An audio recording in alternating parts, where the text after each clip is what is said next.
Make Juventus great again is the slogan and in a way also the promise of Paolo Ardoino, CEO of Tether and since a few weeks also minority shareholder of Juventus Football Club. I didn't speak a lot about Tether, I didn't speak a lot about Paolo Ardoino, because first of all, before jumping on topics where I have absolutely no knowledge about, I want to inform myself. And that's what I was able to do today, thanks to a double-page interview on Tuttosport. Thank you to Guido Vassiago, the director of Tuttosport, that asked the right questions, the question that I had in mind. Of course, he did it with much more professionalism, much more expertise than me, so I was extremely happy that he was the one that actually brought Paolo Ardoino, Tether, much closer to the Juventini. We'll speak about it.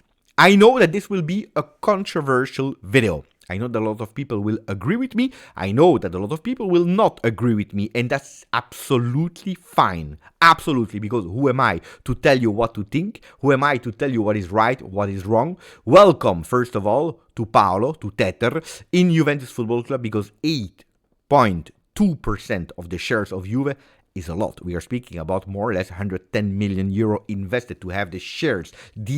So welcome to him. I welcome all the people with fresh ideas, with good ideas.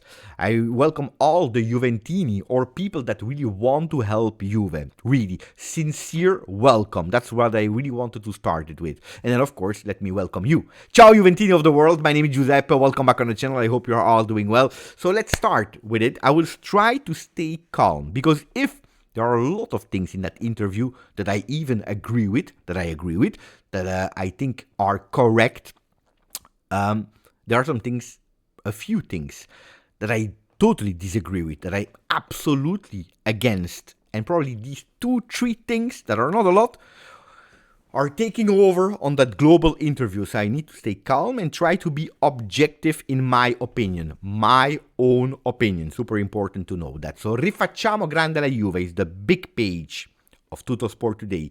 Make Juventus great again with Paolo Ardoino. And then you see some big players from the past, going from Sivori to Platini to Zinedine Zidane, Del Piero and Gianluigi Buffon. That double interview is really interesting. Look, to make a recap for the people that cannot stay until the end of the video, he said we must again create that link between the management, the ownership, the shareholders, and the supporters, which I agree with. Rifacciamo grande la Juve. Let's make Juventus great again. With Tether, he made 20 billion profit in the last 18 months. And he bought 8.2 stocks, shares from Juventus to bring them back because he's dreaming to bring back Juventus there on top where it belongs.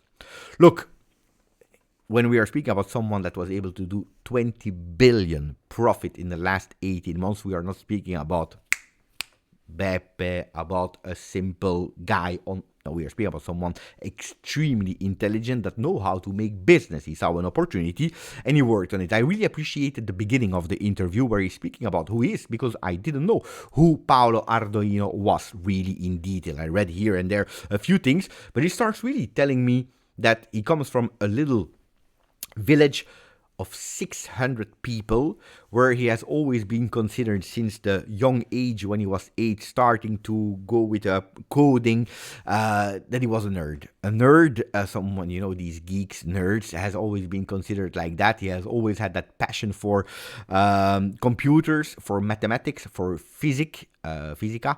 So it's someone that has always these beautiful interests, and but also it's a sport person, someone that played football. As a striker with good feet. Also told us that he did karate, that he did swimming. So it's someone that loves sport, that is someone that is not going only into that geek world, that nerd world, but also able to expand his world doing also physical performances or activities. So bravo. I love the way that he's speaking about his company, about his vision, about the fact that he never asked any help or big huge investors because they made themselves. And I have a huge big respect of self-made persons, people, you know, where all the odds are against, but they are able to fight, to have that fighting spirit, to go somewhere. So chapeau, bravo. I always love that, maybe because of my modest origins, because I don't come from a rich family at all. And my father always showed me that and told me that you need to prove yourself, you need to work harder than someone else, because you will always have more talented people than you. But if you want to make it in life, you need to work. You need to work down to earth, being really connected to the reality. So I really found that process of Paolo Ardoino to grow and to make himself a name a bit similar to me. The only difference that he's making 20 billion profit, where I have difficulties to finish the month. But that's another story.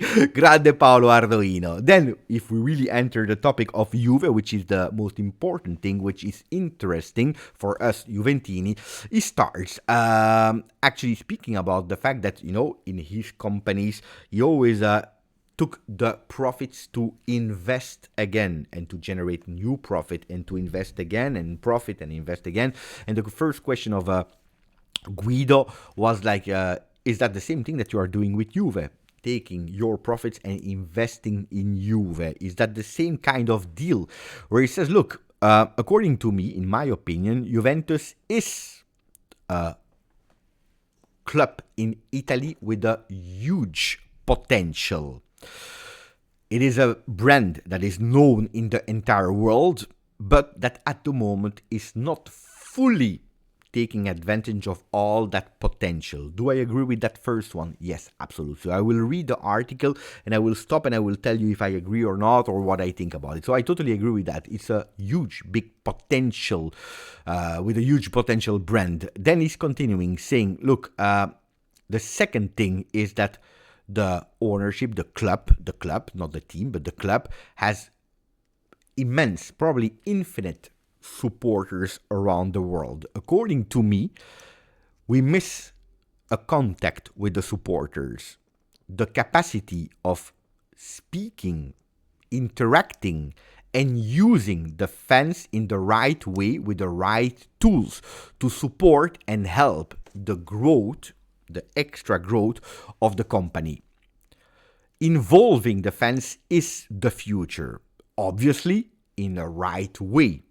We cannot go and listen to all the fans that are in their sofa screaming and yelling in front of the screen, but we need to do it in a right way. We need to find a right connection with the fans, because this is fundamental. So stopping with that, I totally agree. I always told you that supporters are important. It's not a coincidence that I started with that Juventini of the world. I could have spoken in French, in Italian, in Dutch, in whatever language. I have chosen for English because I wanted to reach millions of tifosi that didn't have the opportunity to have the correct, right, translated information, and that were looking, because there was really a need of English information about their beloved Juventus. So I totally agree that we need to connect with the fans. We need to be close to the fans. We need to speak with the fans. I totally agree with that. Looking for the tools that are at our disposal. For me, it was YouTube. Let's see what will be the tool, because he will explain it a bit later. Contact with the supporters is at the basis of everything, with using new technologies to have a direct contact with them to build something more concrete. A brand like Juve will benefit from it, and the supporters will feel more involved. And by consequence, also, the value of the club will grow. Because if you are involving the fans, if you are able to expand the fans to that fan base, etc., the club is becoming bigger and bigger. Beautiful words. I have nothing to say about it. It's totally right. Then the question is, yes, okay, but can you explain us in a bit more concrete way? What is the project? So he says, look, sincerely and surely, the club, the company needs to have a restructuration, a new structure. In this moment, they lost a bit of that structure, a bit. That's my vision, he says. Looks like the coach has lost the support of the team, and also the supporter lost faith in the coach. So we need to find back. Juventus needs to find back themselves. I'm not saying that the coach must leave, he says, but there is a problem of organization, support, and trust. and the trust needs to be built again. We can do it in thousands of ways. There is not one unique solution. Honestly, he says we need to start again from the management. I repeat, I'm not saying that the management needs to be changed, but again, we need to find that connection between the management and the fans to create again that trust. Do I agree with everything that he said here? Yeah.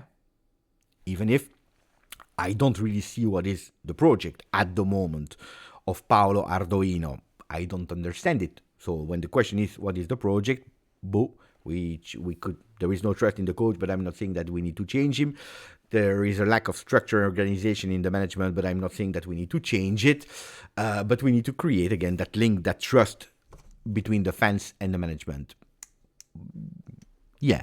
What I hear here, and that's an important one in that chapter, is that he's saying there are a million ways to do it. There is not a unique solution. So I like the fact that he's quite humble in saying, oh, ragazzi, I'm here, I'm available, but it's not that I'm here with a magic wand and that suddenly we're here. I don't have all the answers today. So I think it's also correct that to go in front of a director, a journalist like Guido Vassiago, telling you really open and honest to the fans, oh, calma, I like that.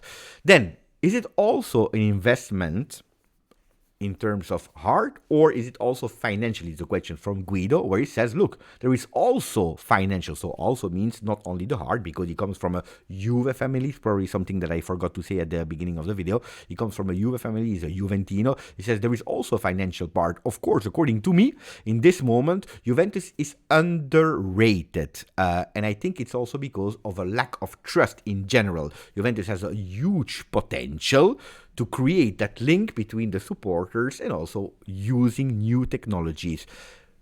Payable also within and with the use of blockchain or using tools, digital tools and AI. Things that we already tested with other companies and we saw that they were successful. More strength to the brand Juventus. That would allow Juventus as a brand to actually grow.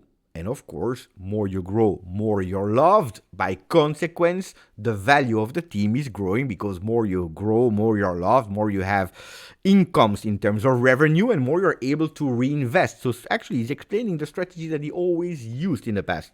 You grow, you have a name, you have more fan base, you have more money, you can reinvest more, which in a way goes a bit away from people that are thinking that he comes, he put the money and we go on the mercato with $2 billion or whatever and we buy Mbappe, Bellingham, Holland and whoever you want. No, he's saying, oh guys, I put money in, I'm in the company, at the moment I have nothing to say, which he will say later, but of course we need to find a plan that works, and the plan according to me is also financially, blockchain, AI. So he's asking actually defense to be more involved, but how more involved? With money, investing, growing, bam, and the club, so that you can reinvest more.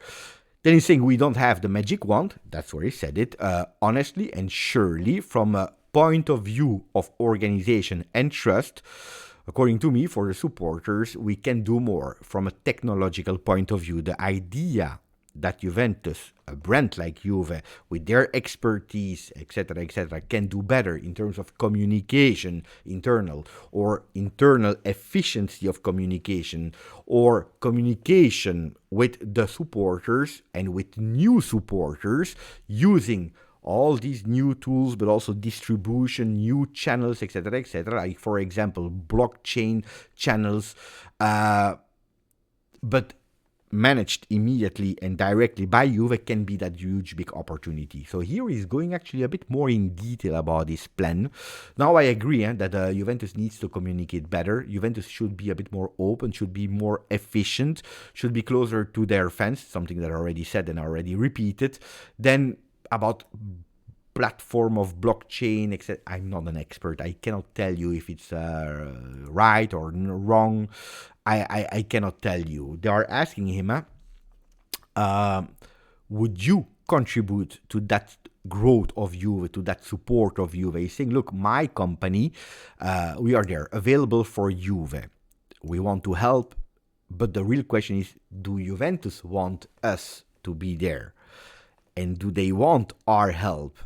A lot of people, when I write on Twitter, on X, the words of Paolo, are saying, oh guys, but fast, huh? Let's go fast. Where he says, oh guys, we have only a minority share. We cannot decide, we cannot change things without the agreement of the club. For us, it's an investment on long term, because I repeat, we are fans. And we believe really in that huge, big potential of the club Juventus. So to change even a slightly dot or point or whatever is at the moment impossible. So for the people that are writing under Twitter to him, bring us this one, bring us that one, bring us a... Calma, because he's telling you we are just a minority one. We want to help. Does Juventus want our help? We don't know, but at the moment we cannot change anything. So don't expect, at least in the next coming weeks, that Paolo Ardoino will bring you whoever you want. And I will come back at the end, because I try to be really calm in the things that I really didn't like in that interview, and two things really annoyed me. One of the first thing is here, when he says, according to you, the family Agnelli, so the ownership, should it be forever Juve? Where he says, look, of course, the family Agnelli is part of the history of Juve, but it depends. The real question needs to be asked to them. At the end, also, the Milan of Berlusconi at a certain moment was not anymore the Milan of Berlusconi, where you have Guido Vassiago that is telling him, yeah, but of course, we saw what happened after Berlusconi left and the state of Milan, where he says, yeah, that's true, but of course, it's important that the ownership is doing the best for the club. And here is, according to me, and I was speaking about it with Luca Monblano, probably one of the most interesting part of the interview, where he goes with a provocation in a way, real intentions in a way. We are open. Oh, they are not obliged to continue with Agnelli. We are there. We could take potentially over and do it by ourselves, which is, according to me, a huge, big one. I was expecting a bit that answer from Paolo Ardoino, and here is written black and white, even if he doesn't look really that he's really aware of internal mechanism football. He never speaks, by the way, of football, which is also appreciated. He's not there to say I'm an expert of football, but it's an investor that knows how to make money. So that's, according to me, already a huge big one. So arriving and buying stocks 8%, 8.2% of Juve, and arriving immediately with saying, they are the history of Juve, yes, but it depends. Look at the good of the club. I don't know how respectful it is for more than 100 years of ownership of the Agnelli. I don't know. I sincerely don't know. I don't think there is a lot of respect, and probably comparing it to the Milan of Berlusconi that entered at a certain moment, did his period, then left, and we know how he left. While we are a club in Italy with the same ownership of 100 years, that is the biggest and most winning club of Italy, you need to be careful. And that's probably where we enter the part where a lot of things I didn't appreciate are because of not being careful enough. Did they speak with the ownership? They said, yeah, here and there, but nothing really concrete. So at the moment, they are not speaking about future collaboration or these kind of things. He didn't meet with Andrea Agnelli like some people were saying. Did he find that the club was more closer to the supporter where Andrea Agnelli was there? He said, yes, he was, even if then we know that there were some problems. And here we enter the big ones. The first one is, before going to the real slogan, make Juve great again, where I have to say things about, is I understand, and we repeat it a million times in these 90 minutes, how much it was important to give trust again to the supporters, to involve them, to speak with them. And I totally agree. On the other side, if out of nowhere, because people, they don't know you, they don't know who you are, they just know that you made 20 million or 20 billion profit, that you have a big company that just out of nowhere is putting cash on the table and taking 8% of the shares of Juve. If you go and people in a really negative, difficult moment of Juve are looking for the light at the end of the tunnel, they are looking for something that can give them dreams, hope again, you go on Twitter with retweeting the post from a fan account, which is totally right to do, why not, of Del Piero and Zinedine Zidane, I cannot accept it, because then everything you said, and I agree with creating trust again between the fans and the management and the institution Juve, when you enter, you have a responsibility. 8.2% is a huge, big responsibility. If the first thing that you are doing on Twitter, speaking to the Juve fans, is retweeting with a zebra, with that logo, make Juventus great again, Del Piero and Zidane, while you're telling us really honestly and openly and publicly in your interview that you have zero things to say at Juve, I think it's dangerous. It's not cautious enough, because you are creating expectations from people that are far away, miles away from a real possibility. And people in a moment of difficulty in doubt are sometimes, unfortunately, weak, because they want to dream, they want to love, they want to see Juventus back where they belong. I think it's not cautious, because instead of building trust, the danger is that you could potentially be seen as someone that is fooling fans, that wants to buy fans with easy quotes, with easy pictures. If I go into Juve with a lot of million, 110 million, and I buy shares, I know perfectly what make you dream. I know perfectly, and that's what actually he's doing. He's going with these ones to attract the fans, to create them, but you are not creating trust, because at the end, if Del Piero is not coming, if Zinedine Zidane is not coming, well, pay attention. And I don't like that much where he goes with, when we communicate on Twitter, calma, we are laughing, we are joking, but then he's going with explaining who are the referral points of him. He's citing, he's mentioning people like Elon Musk or like Zuckerberg that started really to speak to their audience. And I totally agree that you need to have that. But what he's omitting, forgetting, even if we are in 2025 and you need to communicate, is that I'm not a fan, and nobody is a fan of Facebook or of Instagram, or we are not fans. We are fans from the people that are posting there, not from that, not from the company Instagram, Facebook, which is the same, by the way, or YouTube or whatever. We are not. Juve is passion. Juve is love. Juve is faith. Juve is a religion, is a way of living for a lot of millions of tifosi around the world. And that's where you need to be cautious and pay attention how you're speaking to them, what you're selling to them, trying to be as honest and open as possible. If you sell Zinedine Zidane and Del Piero as first image, you're creating not trust anymore, but false expectation. That's why I don't like Zuckerberg and Elon Musk. Great and fantastic, but they are not on top of a football club where he says, it's nice that a shareholder goes there on Twitter and goes and tweet that he's angry, but I would not appreciate that the shareholder goes with Vlahovic out, hashtag Vlahovic out, hashtag Thiago Motta out, because that would create really a lot of earthquake inside instead of stability.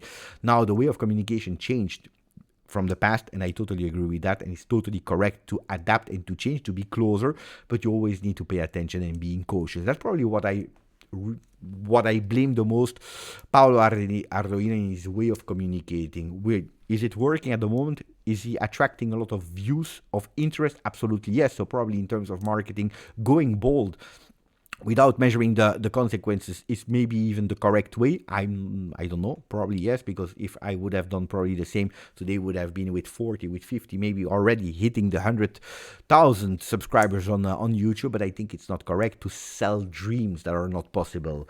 Then that you are dreaming about it is something different. About the slogan, and that's probably the last topic, make Juve great again.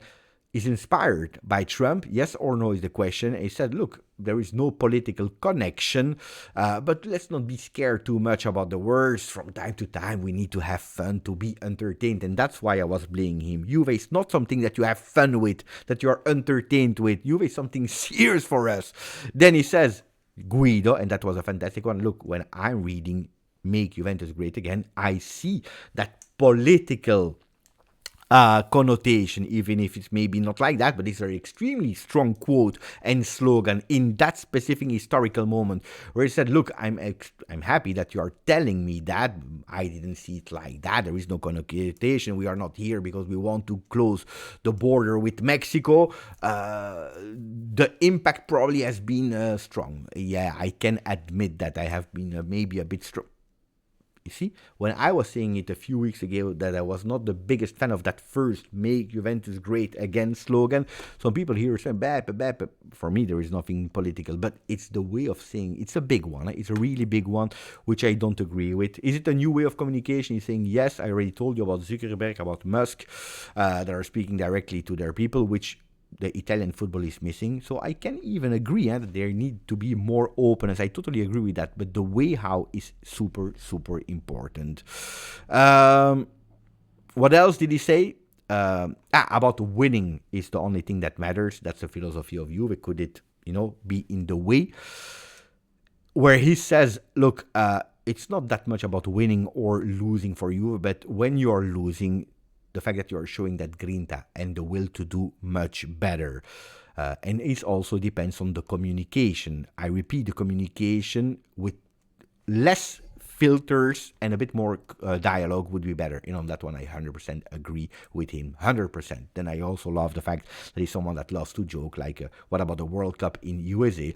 He said, the Club World Cup, he said, look, I will go there also with a hat with Make Juventus Great Again, and then they will... they will slap me in my face as soon as they see me. I will not do it, Paolo Ardoino. It was a beautiful interview. It was a nice interview. I needed that interview to understand a bit more. Am I convinced? Totally no. On the other side, I don't think that he was there to convince us. Let's see. I hope, and that's how I close the long video, I hope that people will read the interview by themselves, or that they will listen to this video where I went step by step to the interview instead of going with slogans. Because if you read the interview, if you listen to how I try to translate it in the most objective way, you can make yourself an idea. You go with it, you don't go with it, you are sold or not, or what is right, what is wrong. Instead of going with the clickbait titles, a bit these big ones that are beautiful and fantastic, you fall in love without really knowing what's behind. That would be the danger. A bit like what he did with showing that pictures as a joke, as a fun thing of Del Piero and Zidane. Because if you expect that he will bring you, well, he said it himself in the interview, this will not happen. That's it. A today, yes. Grazie, forza, Juve.